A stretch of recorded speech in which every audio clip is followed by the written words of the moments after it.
जय हिंद दोस्तों। पिछली क्लास में अनुभूति आईसीएस में आपका स्वागत है। आशा करता हूँ कि आप सब लोग अच्छे होंगे। पिछली क्लास में हम लोगों ने अध्ययन किया था मौर्य वंश का। आइए थोड़ा सा रिवीजन कर लेते हैं। मौर्य वंश में हमने देखा था कि मौर्य वंश के पुरातात्विक साक्ष्य क्या हैं, विदेशी यात्री के विवरण और किस प्रकार से इनका साक्ष्य मिलता है। फिर चंद्रगुप्त मौर्य के बारे में हमने देखा था कि 322 से 258 ईसा पूर्व तक शासन करते 137 वर्ष तक, बाकी संलेखन से इनका निधन हो जाता है। घरानंद को हराकर किस प्रकार से उन्होंने किया था, और ये सारी चीज़ें हमने देखा था। फिर इसमें हमने सप्तांग सिद्धांत देखा था, जिसमें राजा, मंत्री, जनपद, दुर्ग, कोष, दंड, सेना, मित्र की तुलना शरीर के अंगों से की गई है। अर्थशास्त्र में इसका उल्लेख चाणक्य महोदय ने किया है। चाणक्य को भारत का मैकियावेली कहते हैं। फिर हमने देखा था बिंदुसार के बारे में। बिंदुसार को अमित्र घात या शत्रु विनाशक कहा जाता है। वायु पुराण में इसे भद्रसार, जैन धर्म में इसे शिनसेन कहा जाता है। भारतीय इतिहास में इसको पिता का पुत्र और पुत्र का पिता कहा जाता है। ये चीज हमने देखा था। पुरानी वीडियो आप लिंक कर देंगे, उसको आप देख लीजिएगा। बिंदुसार। फिर देखा हमने अशोक देखा था। तो अशोक जो थे ये 269 ईस्वी पूर्व में राज्याभिषेक पर बैठते हैं। 8वें वर्ष 261 ईसा पूर्व में ये कलिंग का युद्ध करते हैं और तोसली पर अधिकार कर लेते हैं। कलिंग आक्रमण की जानकारी खारवेल के हाथी गुफा प्लेग से मिलती है, और वहां का शासक नंदराज रहता है। भीषण नुकसान को देख करके भैरी घोष से धर्मघोष की ओर प्रभावित हुए। हाथियों को प्राप्त करने के लिए कलिंग पर आक्रमण किया था। भतीजे निग्रोध से इनको बौद्ध धर्म में अपनाने की प्रेरणा मिलती है। बौद्ध धर्म की शिक्षा गुप्त से मिलती है। ब्राह्मण धर्म मानते थे, बाद में बौद्ध धर्म स्वीकार कर लिए इन्होंने। इनका जो धर्म था वो व्यक्तिगत धर्म था।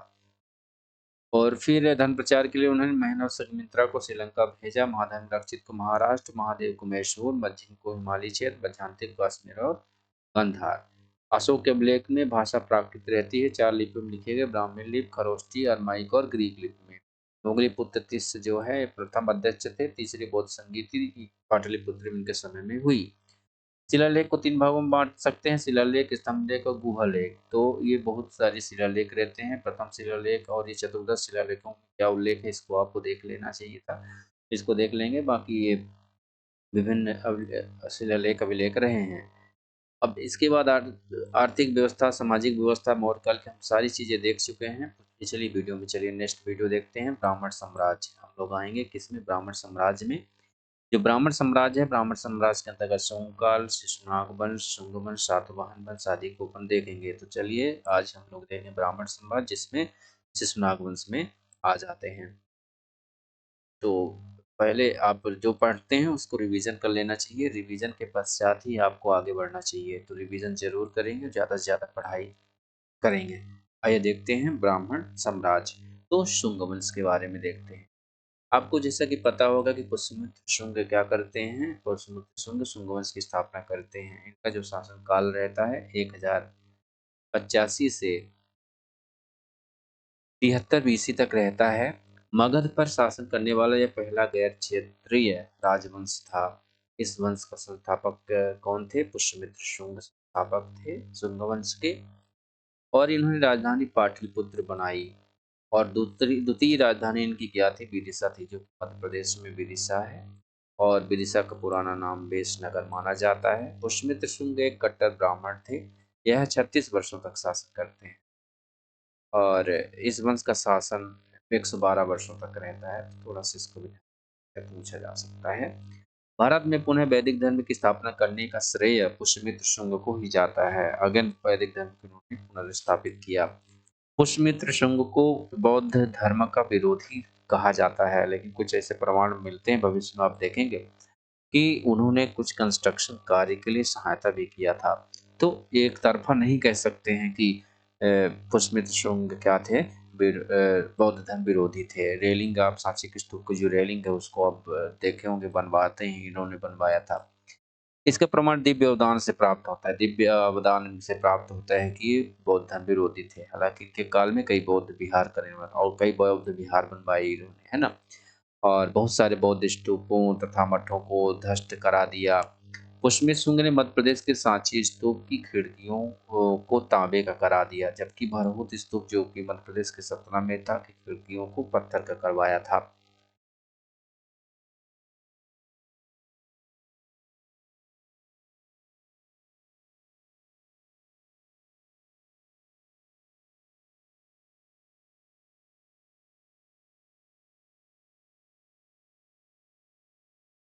और उसमें शुंग के काल में अशोक द्वारा निर्मित सांची एवं बृहद स्तूप का आकार दुगुना करवाया गया। अब इनके आकारों की इन्होंने क्या करवा दिया था, दुगुना करवा दिया था।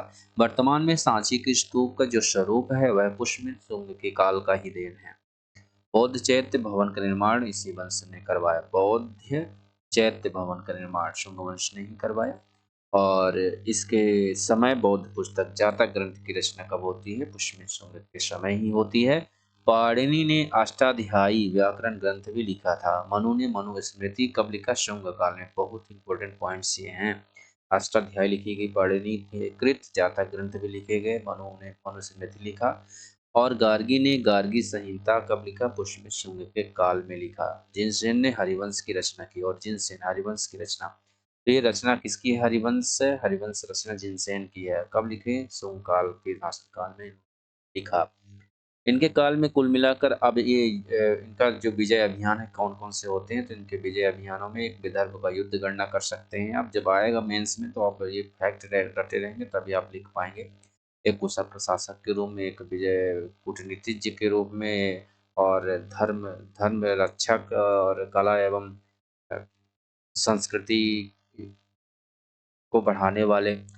तो ये सारी चीज़ें कूटनीतिज्ञ के रूप में कुशल प्रशासक ही पॉइंट करके आप इनकी उपलब्धि गिना सकते हैं। तो इसमें युद्ध में इनका क्या, विजय अभियान में क्या था, विदर्भ का युद्ध और यवन आक्रमणकारी कारी का युद्ध था।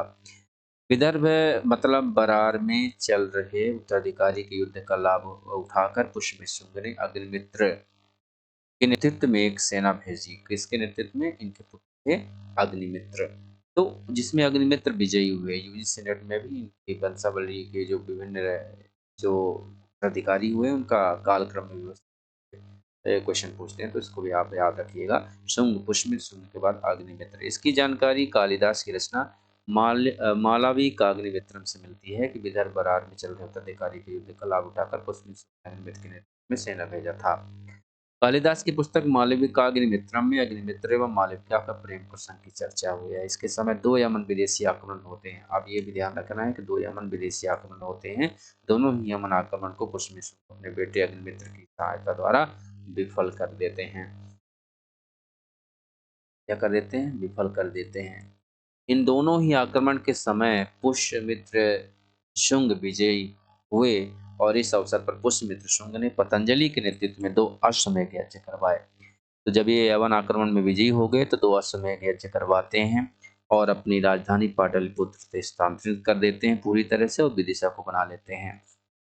पहले आक्रमण का नेतृत्व किसने किया था, जो पहला यवन आक्रमण होता है तो डेमेट्रियस था। तो याद रखिएगा, डेमेट्रियस पहले आक्रमण में आया। दूसरे आक्रमण का नेतृत्व किया था, यवन आक्रमणकारी कौन था, मिनांडर, जिसे मिलिंद भी कहा जाता है। मिनांडर को बौद्ध भिक्षु नागसेन ने बौद्ध धर्म की शिक्षा दी, जिसके संकलन को, चर्चा जो है उनके संकलन को मिलिंद पनो कहा जाता है। और बौद्ध धर्म अपना लिया था मिलिंद मिनांडर ने। कलिंग नरेश खारवेल, एक ये कलिंग नरेश खारवेल थे, पुष्यमित्र को पराजित कर देते हैं। पुष्यमित्र को कौन पराजित करते हैं, कलिंग नरेश खारवेल। इस वंश में कुल 10 शासक थे। पहला शासक पुष्यमित्र शुंग। अब ये कितने शासक थे शुंग वंश में, 10 शासक। इन शासकों का नाम भी याद रखना बहुत इंपॉर्टेंट है। तो 10 शासकों में कुछ प्रमुख इस प्रकार से हैं। 10 शासक में से पहला शासक पुष्यमित्र शुंग था, और 9वां शासक भागभद्र बहुत ही फेमस था, क्योंकि इनके समय में हेलियोडोरस आए थे बिरसा में, जो गरुड़ स्तंभ की स्थापना करवाए थे, जो कि भागवत धर्म का प्रथम प्रमाण है। 10वां शासक देवभूति था। तो मतलब 10वां और अंतिम शासक शुंग वंश का देवभूति था। इस वंश के शासक भागभद्र के दरबार में, अब सुनिएगा, भागभद्र जो थे 10वें 9वें शासक, इनके दरबार में यवन अर्थात विदेशी यात्री कौन आते हैं, राजदूत आते हैं, हेलियोडोटस। हेलियोडोटस जो कि भागवत धर्म अपना लिए, भगवान विष्णु के सम्मान में विदिशा या पेशनगर मध्य प्रदेश में गरुड़ ध्वज, जिसे काम बाबा के नाम से भी जाना जाता है, स्थापना करवाया। भगवान विष्णु के देव देवस्य शब्द का, विष्णु के लिए इन्होंने देव देवस्य शब्द का प्रयोग किया। शुंग राजवंश का शिलालेख जालंधर पंजाब में है। तो शिलालेख अब बताइए कहाँ है, विदिशा में कहाँ राजधानी बनाए पंजाब में इनका शिलालेख है। इस काल में संस्कृत भाषा का सर्वाधिक विकास हुआ। ठीक है, संस्कृत भाषा का सर्वाधिक विकास शुंग वंश के काल में हुआ। और अर्थव्यवस्था जातक ग्रंथ और मिलिंद पन्नु नामक पुस्तक से का उल्लेख मिलता है। इस वंश के 10वें एवं अंतिम शासक देवभूति थे, जिनकी हत्या इनके मंत्री थे वासुदेव ये कर देते हैं और आगे चल के कर्ण वंश की स्थापना करते हैं। तो आइए हम लोग देखते हैं कर्ण वंश। कर्ण वंश का जो समय चक्र होता है वो 73 से 30 बीसी तक होता है। 73 से 30 बीसी तक होता है कर्ण वंश का समय काल, 73 बीसी से 30 बीसी। इस वंश का संस्थापक वासुदेव है। वासुदेव को आपको जानना है कि इस वंश का संस्थापक कौन था। वासुदेव था। अब ये जो वासुदेव हैं कर्ण वंश के संस्थापक, तो इसके बाद जो प्रमुख शासक होते हैं, इन शासकों में राजधानी इनकी विदिशा ही थी। ठीक है, और 4 प्रमुख शासक होते हैं कण्व वंश में, जिसमें एक वासुदेव था। वासुदेव का पुत्र भूमिपुत्र हुआ। अब भूमिपुत्र हुआ तो तर गया तो तरायण हो गए। तरायण के बाद सुशर्मा अंतिम पुत्र था, मतलब उत्तराधिकारी था। इस वंश का दूसरा नाम क्या कहलाता है? कर्णवायांग वंश भी कहलाता है। 43 वर्षों तक शासन करता है कर्णवायांग अर्थात कण्व वंश। कर्णवायांग वंश के राजा को पुराण में शुंगमित्र के नाम से जाना जाता है। यहाँ डाउट हो सकता है कि शुंग वंश को शुंगमित्र कहा जाता होगा। कण्व वंश के राजा को पुराण में क्या कहा जाता है? शुंगमित्र कहा जाता है। कण्व साम्राज्य पर पहला आक्रमण शकों का हुआ। अब कण्व वंश के शासनकाल में शक आक्रमण करते हैं और ये ब्राह्मण जाति के थे। इस वंश में सर्वाधिक समय तक शासन करने वाला शासक भूमिपुत्र था। ये भूमिपुत्र प्रमुख शासक था जो 14 वर्ष तक शासन करता है। ये कर्ण वंश था। अब कर्ण वंश में का अयोग्य एवं दुर्बल अंतिम शासक जो था वो सुशर्मा था। अब सुशर्मा जो था इसकी हत्या इसका मंत्री शिमुक आंध्र राजा जिसे कहते हैं 30 ईस्वी पूर्व में कर देता है और इसके स्थान पर सातवाहन वंश की स्थापना करता है। और यही सातवाहन वंश 230 बीसी से 250 एडी अर्थात 50 30 80 280 वर्ष तक शासन करता है। कितने वर्षों तक शासन करता है दोस्तों? 280 वर्षों तक शासन करता है। अब ये 280 वर्षों में सातवाहन में विभिन्न प्रमुख शासक हुए, जिन्होंने सातवाहन वंश को ऐतिहासिक पटल पर एक अलग ऊंचाइयां प्रदान की, एक अलग नाम दर्ज किया। तो सातवाहन वंश से प्रश्न पूछे जाते हैं कि सामाजिक, राजनीतिक, आर्थिक स्थिति क्या थी और इनकी सामाजिक संरचना क्या थी और इनके प्रशासनिक व्यवस्था क्या थी, राजाओं ने किस प्रकार से उपलब्धियां दर्ज की। 3 मार्क्स में, 7 मार्क्स में, 10 मार्क्स में पूछे जाते हैं और विभिन्न एग्जाम में ऑब्जेक्टिव पूछे जाते हैं। तो चलिए देखते हैं इस वंश का जो संस्थापक था वो शिमुक था। इस वंश का संस्थापक कौन था? इस वंश का संस्थापक शिमुक था और इसने अपनी राजधानी को, बहुत इंपॉर्टेंट है दोस्तों, इनकी अपनी राजधानी इसको बनाया था तगर को। तगर को अपनी राजधानी बनाया था शिमुक ने। और ये प्रतिष्ठान भी सातवाहन वंश का प्रतिष्ठान भी राजधानी मानी जाती है। सातवाहन वंश को आंध्र प्रदेश में स्थानांतरित होना पड़ा, जिस कारण पुराण में इन्हें आंध्र सातवाहन कहा गया, क्योंकि इन्हें आंध्र प्रदेश में क्या होना पड़ा? स्थानांतरित होना पड़ा। सातवाहन की राजधानी प्रतिष्ठान जो कि महाराष्ट्र में है, तो प्रतिष्ठान थी जो कि कहाँ है? महाराष्ट्र में। सातवाहनों की राजधानी प्रतिष्ठान थी जो कि महाराष्ट्र में है। इन्हें आंध्र सातवाहन के नाम से भी जाना जाता है। प्रतिष्ठान कहाँ है? गोदावरी नदी के तट पर स्थित है। सातवाहनों की राजकीय भाषा क्या थी? अब सातवाहनों की राजकीय भाषा भी थोड़ा सा हम लोग क्या करते हैं, देख लेते हैं। तो सातवाहनों की जो राजकीय भाषा थी वो प्राकृत थी। सातवाहनों की राजकीय भाषा क्या थी? प्राकृत थी। और लिपि प्राकृत की तो ब्राह्मी ही आपको पता है, प्राकृत भाषा थी और ब्राह्मी लिपि थी। सातवाहन किसी न किसी रूप में 3 शताब्दियों तक बने रहे। 3 शताब्दी वही लगभग 280 वर्ष, मतलब लगभग 3 शताब्दी तक बने रहे। और जो प्राचीन भारत में किसी एक वंश का, प्राचीन भारत में देखा जाए तो ये सर्वाधिक कार्यकाल है एक वंश का। सातकर्णी प्रथम सातवाहन वंश का पहला शासक था, जिसकी जानकारी नाना घाटा अभिलेख जो कि पुणे में है। अब यहाँ पर देखिए कि बहुत ही इंपॉर्टेंट बात बताने वाला हूँ दोस्तों। जो सातकर्णी प्रथम था, एक महत्वपूर्ण यहाँ का शासक था, सातवाहन वंश का पहला शासक था। और इसकी जानकारी, सातवाहन वंश के शासकों की जानकारी ज़्यादातर नानाघाट अभिलेख जो कि पुणे में है मिलती है। और इनकी पत्नी किन्होंने इस नानाघाट शिलालेख को लिखवाया था? नगनिका ने, या नैनिका लिखा है, नगनिका। सातकर्णी प्रथम ने दक्षिणापथ सातकर्णी प्रथम उपाधि को धारण करते हैं, दक्षिणापथपति की उपाधि धारण करते हैं। और इसके साथ ही ये अप्रतिहत चक्र का नाम से भी अपने आप को संबोधित करवाते हैं। अप्रतिहत चक्र, कलर थोड़ी सी चेंज कर लेते हैं। अप्रतिहत चक्र।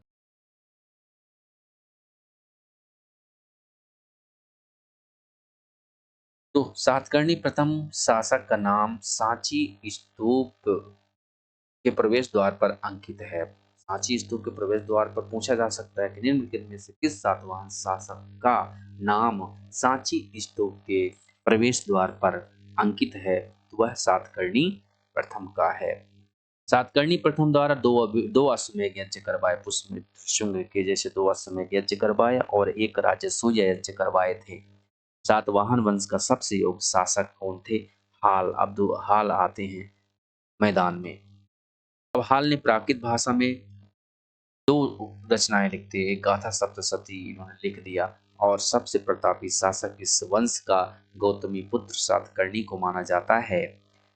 इस समय नासिक के शक शासक नहपान ने आक्रमण कर दिया। नासिक का शक शासक था नहपान, और आक्रमण करता है। और गौतमी पुत्र सातकर्णी ने इस नहपान को क्या कर दिया? पराजित कर दिया। और जानकारी नासिक के जोगल थम्बी से मिले सिक्कों से मिलती है। इसकी जानकारी कि नहपान को गौतमी पुत्र सातकर्णी ने हराया था, यह है महाराष्ट्र के नासिक के जोगल थम्बी से मिले सिक्कों से मिलती है।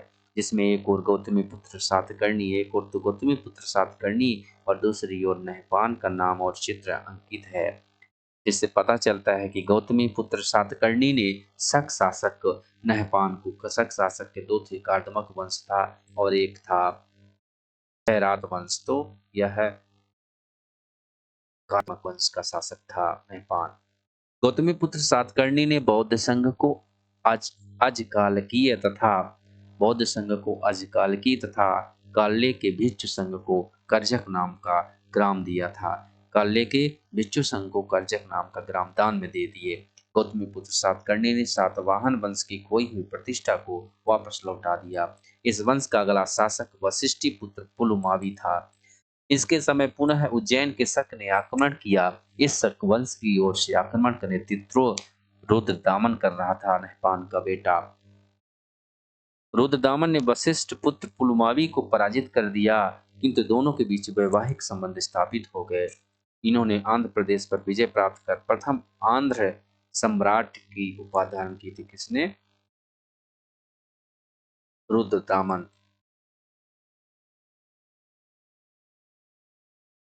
रुद्रदामन ने वशिष्ठ पुत्र पुलुमावी को पराजित कर दिया और विवाद इन्होंने आंध्र प्रदेश पर विजय प्राप्त कर प्रथम आंध्र सम्राट की उपाधि धारण की। पुलुमावी ने अमरावती स्थित बौद्ध स्तूप का की किलेबंदी करवा दिया। पुलुमावी अमरावती में स्थित बौद्ध स्तूप का इन्होंने किलेबंदी करवाया। इस वंश का अंतिम शासक क्या था? यज्ञश्री सातकर्णी था। इनके सिक्के पर जहाज का चित्र बना है। किसके? यज्ञश्री सातकर्णी के। यज्ञ जा आ रहा है ना, तो जहाज के चित्र बने हुए हैं यज्ञश्री सातकर्णी के सिक्के पर। सातवाहन वंश ने उत्तर और दक्षिण भारत के बीच सेतु का काम किया। तो निम्नलिखित में से किस वंश का किस वंश को उत्तर और दक्षिण भारत के सेतु की संज्ञा दी जा सकती है? तो सातवाहन वंश को।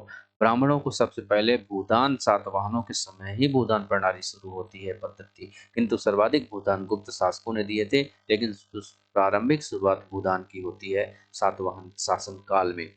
वेतन के बदले भूमि देने की सामंती व्यवस्था सातवाहन ने ही प्रारंभ किया था, किंतु सर्वाधिक प्रयोग गुप्त राजाओं ने किया। शुरू तो इन्होंने किया, फिर गुप्त राजाओं ने इसका भर भर भर के सर्वाधिक प्रयोग किया। इस वंश के समय गांव के प्रधान को गौलमिक कहते थे। क्या कहते? गांव प्रधान को गौलमिक कहते थे। इस वंश में दक्कन के क्षेत्र में कपास फसल उगाया जाता था। सातवाहन समाज कैसा था? मातृसत्तात्मक। सभी का नाम पहले माता का नाम आता है, फिर उनका। यहाँ नाम के पहले माता का नाम लिखा जाता है, किंतु राजा पुरुष ही होता है। इस समय सीसा के सिक्के सर्वाधिक मात्रा में चलाए गए थे। चांदी के सिक्के को का स्वर्ण कहा जाता था, सोने के सिक्कों को सुवर्ण कहा जाता था। सातवाहन साम्राज्य की भूमि गोदावरी नदी घाटी में थी, जिस कारण यह अत्यधिक उपजाऊ थी। ऐसा कहा जाता है कि सातवाहन काल की भूमि उस समय के सबसे उपजाऊ भूमि थी। अब आगे हम अगले चैप्टर में चलते हैं दोस्तों। अगले चैप्टर में चलते हैं, मौर्योत्तर काल का अध्ययन करते हैं। मौर्योत्तर काल मतलब मौर्य पतन के बाद जो भी शासक, जो भी विदेशी आक्रमण हुए, इसके अंतर्गत हम उन को अध्ययन करेंगे। तो इसमें देखते हैं मौर्योत्तर काल में हमें क्या क्या देखने को मिलेगा। सबसे पहले हमें चार विदेशी मौर्योत्तर काल में। मौर्योत्तर काल है क्या? मौर्य काल के पतन के बाद मगध छोटे छोटे टुकड़ों में बट गया। किसी वंश का जब बड़े साम्राज्य का पतन होता है तो कई छोटे छोटे राजा अपने छोटे छोटे राज्यों को डेवलप कर लेते हैं, और यही हुआ। और कोई भी योग्य शासक नहीं बचा, जिसके कारण विदेशी आक्रमणकारियों को अवसर मिल गया और भारत पर एक अवसर की तरह देखने लगे। और मौर्योत्तर काल के बाद भारत पर चार विदेशी आक्रमण हो गए, क्योंकि कमजोर हुआ तभी तो यहाँ पर आप विदेशी आक्रमण सफल हुए। तो सबसे पहले आते हैं आई एस पी के। तो इंडो ग्रीक सबसे पहले आते हैं। आई से सा से शक हो गया, सीथियन पल्लव पी से हो गया, फिर कुषाण आते हैं। तो ये क्रम याद रखिएगा, ISP के, इंडो ग्रीक, शक, पल्लव एंड कुषाण। तो सबसे पहले हम लोग हिंद यवन देखते हैं। इससे कुछ प्रमुख शासकों को देखते हैं, क्या क्या जो इंडिया में क्या उपलब्धि अर्जित किया। इंडो ग्रीक जो है हिंद यूनानी, इनका क्षेत्र क्या हुआ करता था? हिंदुकुश पर्वत के समीप का बैक्ट्रिया प्रांत। हिंदुकुश के पास बैक्ट्रिया प्रांत था, वहां के निवासी थे। इन्हें बैक्टीरियन शासक भी कहा जाता है। हिंद यूनानी इंडो ग्रीक को बैक्टीरियन शासक। हिंद यूनानी भारत में दो चरण में आते हैं। तो पहले चरण में कौन आता है, दूसरे चरण में, देख लीजिए। प्रथम चरण में आता है डेमेट्रियस। प्रथम चरण में कौन आता है? डेमेट्रियस। डेमेट्रियस ने लगभग 183 BC में पश्चिमोत्तर भारत पर आया। पश्चिमोत्तर भारत मतलब समझ रहे हैं आप? पश्चिमोत्तर भारत का मतलब है जो पंजाब वाला क्षेत्र है, ये पश्चिमोत्तर भारत है आपका, ये वाला भाग। तो पश्चिमोत्तर भारत पर आक्रमण करते हुए पंजाब एवं सिंध प्रांत को जीत लेते हैं। किसको किसको जीत लेते हैं? पंजाब और सिंध प्रांत को जीत लेते हैं, और अपने जीते गए क्षेत्र की राजधानी साकल यानी सियालकोट को बनाते हैं। किसको बनाते हैं? साकल अर्थात सियालकोट को बनाते हैं, और यहीं पर डेमेट्रियस वंश की स्थापना हो जाती है। साकल सियालकोट, ठीक है। डेमेट्रियस ने शुंग राजा पुष्यमित्र शुंग पर आक्रमण किया, किंतु पराजित हो गया। अब डेमेट्रियस क्या करता है? पुष्यमित्र शुंग पर आक्रमण करता है।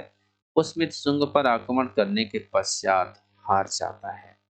अगला शासक इसका मिनांडर होता है, और वही शुंग राजा पुष्यमित्र शुंग पर आक्रमण किया और पराजित हो गया। इसे मिनांडर बौद्ध भिक्षुक नागसेन ने बौद्ध धर्म की शिक्षा दी और बौद्ध धर्म अपनाने वाला पहला विदेशी बन गया। नागसेन और मिनांडर अर्थात मिलिंद के वार्तालाप की चर्चा नागसेन की पुस्तक मिलिंद पन्हों में की गई है। ये चीज पहले भी हमने डिस्कस किया है। इनमें मीनांडर प्रश्न पूछते थे और नागसेन उसका उत्तर देते थे। यही प्रश्नोत्तर शैली में संकलन है। सर्वप्रथम मीनांडर ने सोने के सिक्के, तो सोने के सिक्के सबसे पहले किसने चलाया था? मीनांडर ने, जो कि इंडो ग्रीक, तो कह सकते हैं सबसे पहले सोने के सिक्के इंडो ग्रीक, लेकिन ग्रीक ने चलाया था, लेकिन सर्वाधिक मात्रा में कुषाणों ने चलाया था। मीनांडर का सर्वाधिक सिक्का गुजरात के भड़ौच नामक स्थान से मिला है, जो कि एक बंदरगाह था। आज भी बंदरगाह है, पहले भी था। मिनांडर के काल में मूर्ति निर्माण के क्षेत्र में सर्वाधिक विकास हुआ। हिंद यमन के अंतिम शासक कौन थे? हेलियोक्लीज। अब द्वितीय चरण देखते हैं। हिंद यमन इंडो ग्रीक का द्वितीय चरण देखते हैं, क्या था द्वितीय चरण। इसमें यूक्रेटाइडिस ने तक्षशिला में यूक्रेटाइडिस वंश की स्थापना की। यूक्रेटाइडिस क्या करता है? तक्षशिला तक्षशिला में यूक्रेटाइडिस वंश पहला तो था, वही डिमेट्रियस वंश। अब यूक्रेटाइडिस वंश आता है, यहाँ पर आप देख सकते हैं ये डिमेट्रियस वंश आता है ना, और डिमेट्रियस वंश के बाद आता है क्या?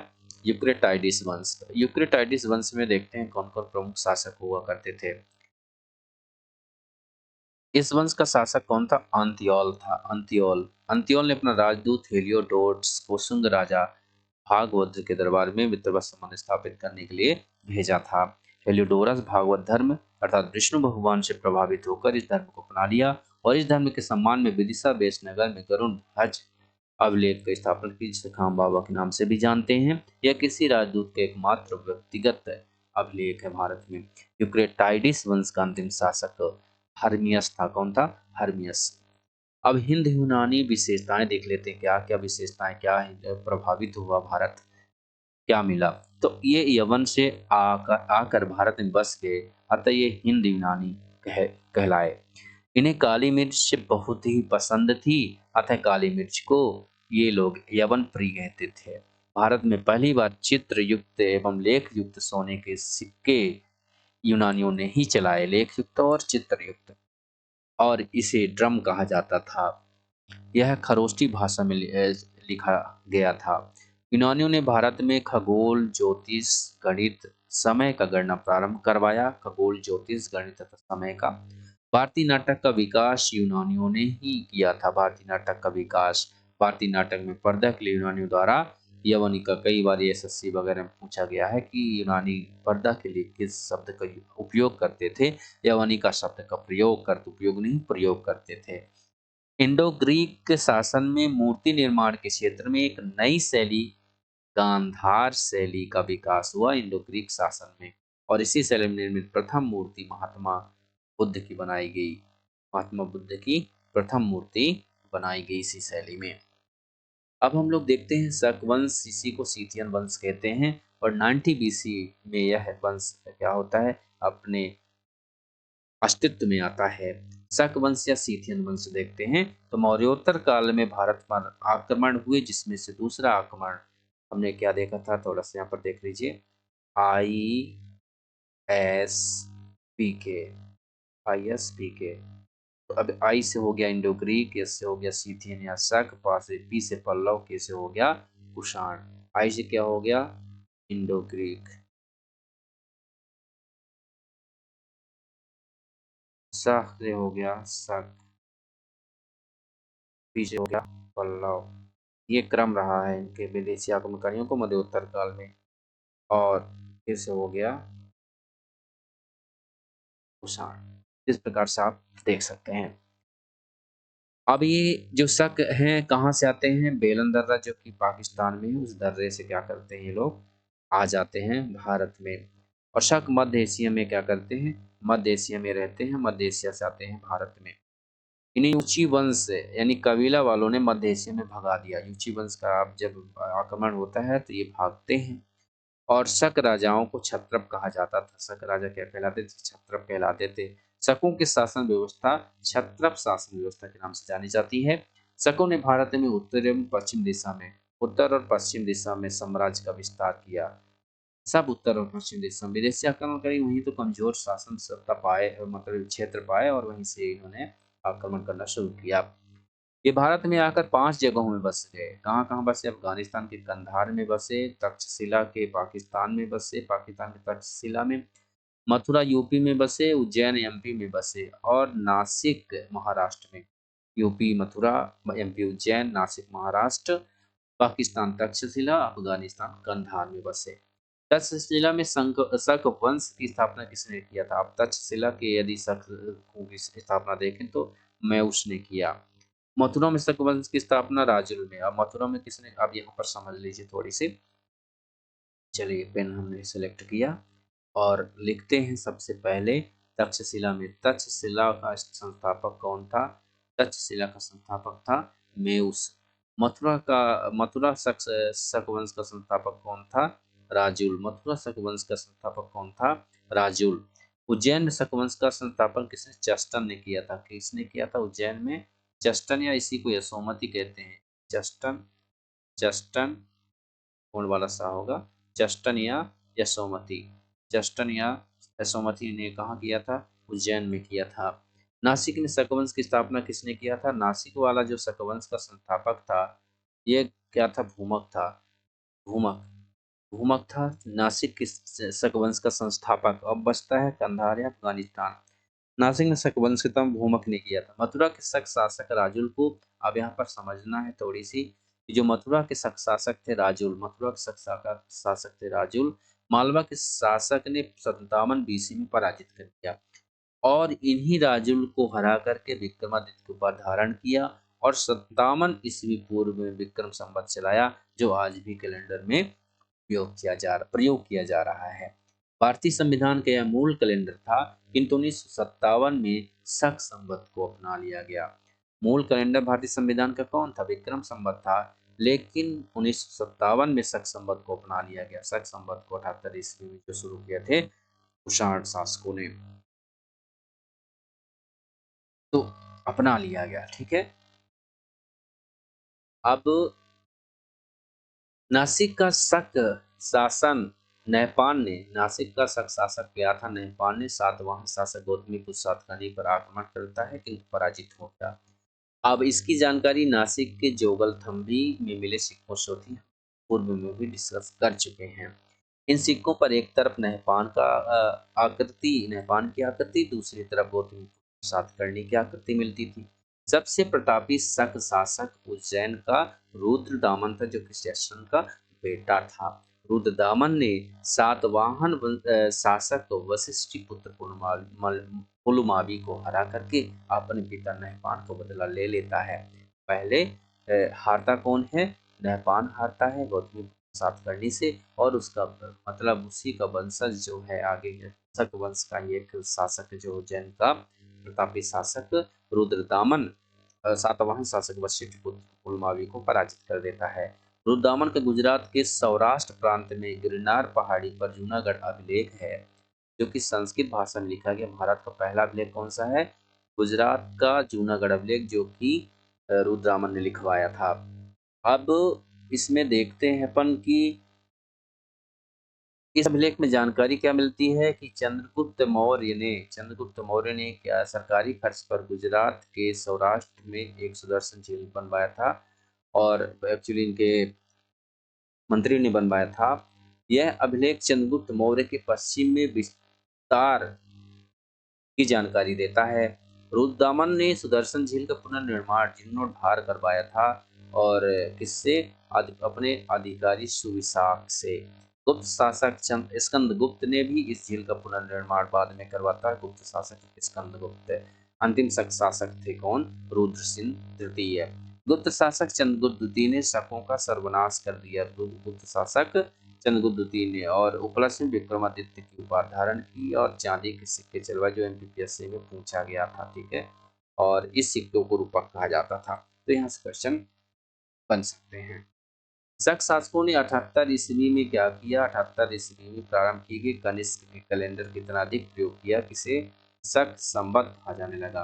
कनिष्क ने प्रारंभ किया था, लेकिन यहाँ पर देखिए शक संवत कहा जाता है। तो क्यों कहा जाता है? इसलिए कि इन्होंने कनिष्क के द्वारा शुरू किए गए कैलेंडर को इतना उपयोग किया कि इसे शक संवत कहा जाने लगा, जबकि कुषाणों ने प्रारंभ किया था।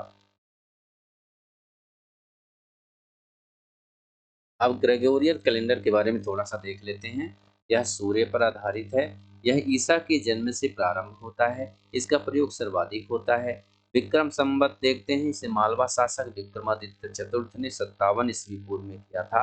यह ग्रेगोरियन से 57 वर्ष आगे है, अर्थात ग्रेगोरियन में हमें 57 वर्ष क्या करना पड़ता है? जोड़ना पड़ता है।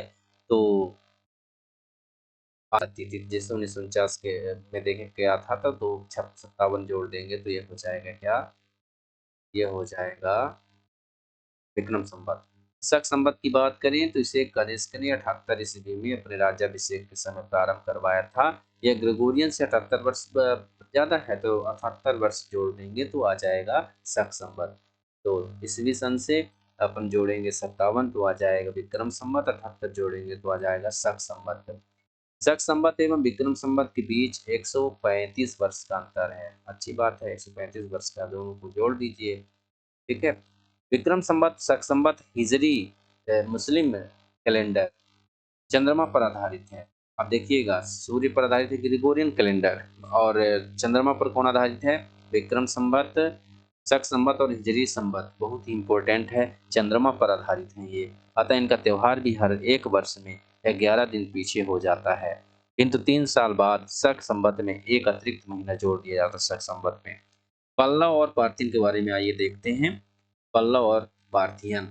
मौर्योत्तर काल के बाद भारत पर आक्रमण करने वाला तीसरा वंश था पार्थियन या पल्लव। ये ईरान, फारस या पर्शिया के थे, जिसके कारण इन्हें पार्शियन भी कहा जाता है। अपनी राजधानी तुरुस्क पेशावर को बना लेते हैं, है ना। इस वंश का जो संस्थापक था, इस वंश का संस्थापक मिथ्रेडेट्स था। इस वंश का सबसे योग्य शासक गोंडोफर्नीस था, जिसका उल्लेख पाकिस्तान के तख्ते वही अभिलेख में मिलता है। यही खरोष्टी लिपि में है। इनके समय में पुर्तगाल का ईसाई धर्म प्रचारक सेंट थॉमस भारत आया। यह भारत आने वाला पहला ईसाई धर्म प्रचारक था। इसके बाद हम लोग कुषाण को देखते हैं, चौथा आक्रमणकारी। मौर्योत्तर काल में भारत में आक्रमण करने वाला अंतिम शासक कुषाण वंश का था। ये कुषाण वंश जो के शासक थे, ये मध्य प्रदेश, अरे क्या बोलता हूँ यार मैं, मध्य एशिया, चीन तुर्किस्तान के निवासी थे। चीन तुर्किस्तान के पास मध्य एशिया है, वहां के निवासी थे। मध्य एशिया में यूची कबीला 5 भागों में बटा हुआ था। इसी 5 भाग में से कुषाण थे, यूची कबीले में से। कुषाण वंश का क्षेत्र मध्य एशिया के आनमू दरिया लिखा है, आमू दरिया नदी से लेकर के गंगा के क्षेत्र तक था। कुषाण वंश का संस्थापक कुजुल कडफिसेस था और तांबे का सिक्के चलाया था, शैव धर्म को अपनाया था और एखर प्रमाण सिक्के से मिले। और सिक्कों पर एक तरफ कुजुल कडफिसेस है, दूसरी तरफ नंदी का बैल है। अगला शासक बिम कडफिसेस था, जौन के इस वंश का वास्तविक संस्थापक था। वास्तविक संस्थापक कुषाण वंश का बिम कडफिसेस था, लेकिन जो संस्थापक था कुजुल कडफिसेस था और शैव धर्म को मानता था बिम कडफिसेस। और महेश्वर की उपाधि धारण की, बिम कडफिसेस महेश्वर की उपाधि धारण की और सिक्के पर एक तरफ खरोष्टी लिपि में अपना नाम लिखवाया और दूसरी तरफ शिव, पार्वती और त्रिशूल की आकृति बनवाई। कुषाण वंश का सबसे प्रतापी शासक कनिष्क होता है और 78 ईस्वी में राज्याभिषेक करवाता है। इसी अवसर पर शक संवत शुरू कर देता है। इसने अपनी राजधानी पेशावर को बनाया। इसने अपनी राजधानी पेशावर को बनाया। पेशावर थी कनिष्क की राजधानी। सांस्कृतिक राजधानी ये बनाता है तक्षशिला को, और सांस्कृतिक राजधानी उसके बाद सांस्कृतिक राजधानी मथुरा मंदुसा को बनाता है। कनिष्क ने पाटलिपुत्र पर आक्रमण कर दिया। पाटलिपुत्र पर आक्रमण किया, महात्मा बुद्ध का भिक्षा पात्र और दार्शनिक अश्वघोष को अपने साथ ले गया। इसी अश्वघोष को कनिष्क ने अपने राजकवि का दर्जा दे दिया। कहाँ से ले गया था? कनिष्क पाटलिपुत्र से ले गया था अश्वघोष को और राजकवि का दर्जा दे दिया। यही अश्वघोष फिर राजा महाराजा या, ठीक है, तो उस समय में बौद्ध संगीत के उपाध्यक्ष भी बनते हैं। कनिष्क बौद्ध विद्वान पार्श्व के कहने पर, आप कनिष्क क्या करते हैं कि बौद्ध विद्वान पार्श्व हुआ करते थे, उनके कहने पर कश्मीर के कुंडल वन में बौद्ध संगीति का चतुर्थ बौद्ध संगीत का आयोजन करते हैं। और चतुर्थ बौद्ध संगीति का आयोजन कुषाण के समय में कश्मीर के कुंडल वन में होता है।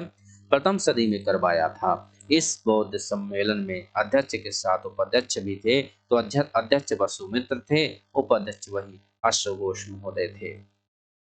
इस सम्मेलन में बौद्ध धर्म 2 भागों में बट गया।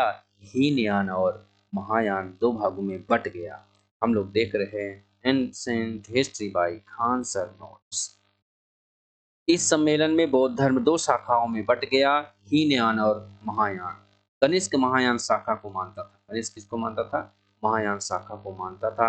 महायान बौद्ध धर्म की एक सरल शाखा थी, जिसमें भिक्षुक सोने के आभूषण धारण कर सकते थे और मांस खा सकते थे। वाह, क्या बात है। महायान बौद्ध धर्म की एक ऐसी शाखा बन गई जिसमें भिक्षुक सोने के आभूषण धारण कर सकते थे, मांस भी खा सकते थे। काहे के भिक्षुक? फिर कनिष्क के प्रयास से ही बौद्ध धर्म की महायान शाखा का प्रचार मध्य एशिया और चीन में हुआ। तो कनिष्क किस शाखा का अनुयायी था? तो महायान शाखा का। कनिष्क के दरबार में बहुत सारे विद्वान पार्श, वसुमित्र, अश्वघोष, नागार्जुन तथा चरक जैसे विद्वान रहते थे। अश्वघोष ने बुद्ध चरित्र लिखा, चरक ने चरक संहिता लिखा और नागार्जुन ने माध्यमिक सूत्र में सापेक्षिकता का सिद्धांत दिया था।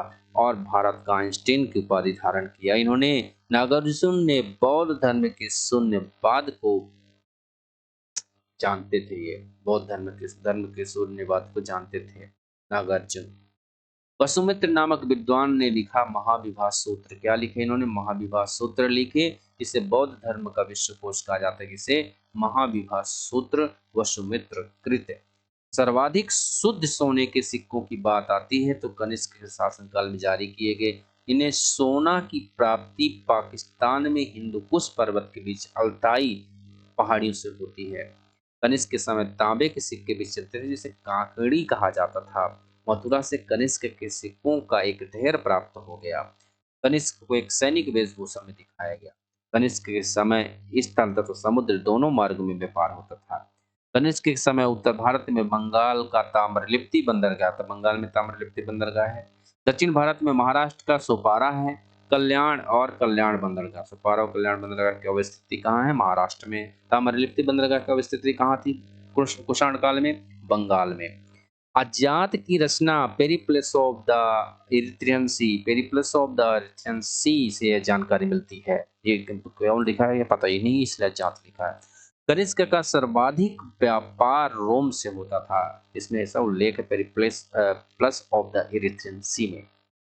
कनिष्क के समय ही पहली बार नाशपाती की खेती प्रारंभ होती है और इसी के समय अरब नाविक आता है। हिप्पालस ने मानसून की खोज कर दी। मानसून अरबी भाषा का शब्द मौसम से उत्पन्न हुआ है जिसका अर्थ होता है मौसम के अनुरूप पवन की दिशा। कनिष्क के शासन काल में मूर्ति निर्माण शुरू हो जाती है। काफी विकास हो जाता है। कनिष्क अपनी राजधानी पुरुषपुर के समीप एक विशाल संघाराम विहार का निर्माण करवाता है। कनिष्क द्वितीय अशोक कहलाता है।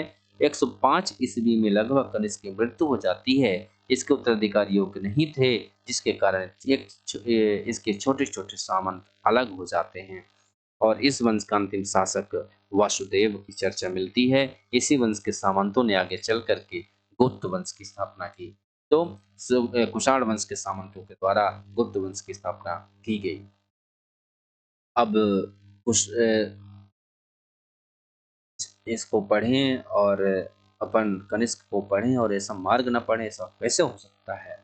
तो सिल्क रूट, यह चीन के रेशम व्यापार को यूरोप, फारस और मध्य एशिया से जोड़ता था। यूरोप, फारस और फारस मीन्स ईरान, मध्य एशिया से जोड़ता था। इस मार्ग का दक्षिणी भाग हिंद महासागर से गुजरता था और उत्तरी भाग कश्मीर तथा हिंदकुश पर्वत को पार करके गुजरता था। कनिष्क ने रेशम मार्ग पर अधिकार कर लिया। यह मार्ग चीन के क्षेत्राधिकार में आता था। कौशेय शब्द का प्रयोग रेशम के लिए, कौशेय मतलब रेशम। रेशम मार्ग आमतौर पर वह स्थलीय मार्ग कहलाता है जिसे चीन के हान राजवंश के महान यात्री यांग छयान ने खोला था, जो हान की राजधानी छांगआन से पश्चिमी रोम तक जाता था। रेशम मार्ग के होने वाले व्यापार पर कनिष्क टैक्स लेता था, जो कि उसकी अर्थव्यवस्था का सबसे बड़ा स्रोत हुआ करता था। तो ये रेशम मार्ग था। इस प्रकार से हमने क्या देखा? हमने इस लेक्चर में देखा जितने भी विदेशी यात्री होते हैं गुप्तोत्तर काल में शुंग काल, कण्व वंश, सातवाहन वंश, खान सर के नोट से। तो आज के लिए बस इतना ही दोस्तों। आशा करता हूँ कि आप सब लोग अच्छे से पढ़ाई कर रहे होंगे। आपको कौन सी सब्जेक्ट में का कवर कराएं, क्या क्या कवर कराएं, ये सारी चीज़ें कमेंट सेक्शन में आप बता सकते हैं।